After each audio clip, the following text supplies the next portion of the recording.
First and foremost, thank you all for having me today. I am so honored to be here on your Youth Day breakfast. This community reminds me very much of my youth group community at St. Francis of Assisi's in Raleigh. I guess I will tell you a little bit about myself and how I got here. My name is AJ, and I have just graduated from Leesville Road High School this year, and I am attending UNCG in the fall. And while that sounds like the story of any other kid, the beginning of my story is what really matters. I was born and raised in a not-so-great part of uptown Manhattan. My parents both worked a lot, and the only person around to take care of me was my grandma. By my freshman year, I saw friends involved in drugs and gangs, and while I was never involved in that, I was around it to the point where it was dangerous. I did not take my freshman year seriously, and I figured I was not going to college. I cut classes to the point I was missing weeks of school. By the time my parents found out, I was so far behind that I finished my freshman year with a 1.8 GPA. Yes, you heard me correctly. That was a 1.8 GPA. I did not realize it at the time, but I was setting a terrible example for my younger brother, who was also, by the way, flunking out of school. My mom was furious and threatened to switch me to a different school. I thought she was bluffing until the day my younger brother was robbed at knife point.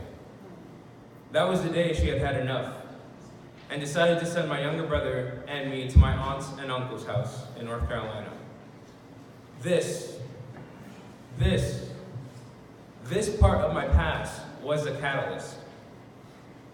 One would think moving out of a 2-bedroom cramped apartment would have felt liberating and freeing. Not for me. I lost my independence overnight. When we moved to Raleigh, I weighed 228 pounds, the heaviest I had ever been in my life. My aunt's house is strict. Set bedtimes, healthy dinners, daily gym sessions, weekly youth group sessions. My cousins seemed like scrawny little geniuses. My aunt monitored every grade and forced me to study for every assessment. I hated it. Adjusting to a new school was not easy at first. I had no friends, and for the first time, someone was really pushing me to do better for myself. My aunt was making me go to youth group every Sunday. At this time in my life, I was against going to church. I always felt trapped when I had gone to church in the past, and never ever thought I could find joy in it. Slowly, things started to change for me. I remember the day I got a test back, and I did well. It was a foreign feeling for me then. Accomplishment. Studying became easier, and my grades soared. I started to make amazing friends at youth group, and experiencing God in my life in a casual way. It was relatable, not just some old man preaching at me. No offense,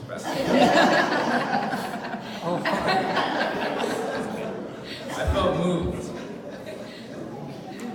I realized it was better to be the kid with good grades and a good head on his shoulders than to be the kid who skipped school and did not care. I realized that I had a choice to be either the kid I wanted to be or just continue on being the same kid I had always been.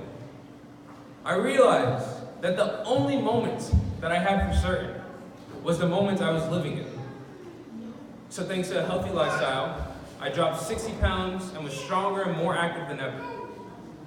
I tried out for sports for the first time in my life, and I made the cross-country team, the indoor track team, and the outdoor track team. And I played basketball in 2 recreational leagues as well.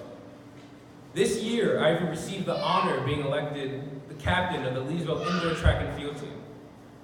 I became a youth minister at my church, and I was also a director for several mission trips we took. And for the first time, I really enjoyed going to youth group every single Sunday. Aside from school and church, I have accomplishments I have proudly done on my own. Last spring, my brothers and I started our very own business. We created a business plan and marketed our business with the hopes of building it up to 10 customers. Aside from being a co-founder, I am also a director of finance. Within a matter of months, we exceeded our goal by 300%, and the business has yielded profits of over $30,000 since last May. Even with our business, I still managed to work full-time for the city of Raleigh as well last summer. Everyone thought I was crazy for having 2 jobs, but I have learned that nothing comes without hard work. But loving the result makes the work seem somehow less hard. I would have never been able to do any of those things without having messed up in the past. I would not be going to my dream college on a scholarship without getting far beyond my 1.8 GPA. I would not be currently working as an intern in the mayor's office this summer without having worked 2 jobs last summer. I would not be the founder of my own business had I not moved here. I don't want to sound too cliche or anything, but I remember a pivotal moment when I was on a mission trip, helping kids that were far worse off than me. God had put me here for a reason, and I really did not have time to be doing anything but be better than I had been. I felt fortunate for what I have been given, and I honestly felt closest to God, and I saw God in my colleagues and in the kids we serve. It changed me. God taught me how to transform regret into purpose. Yep. He taught me that regret is easy to feel.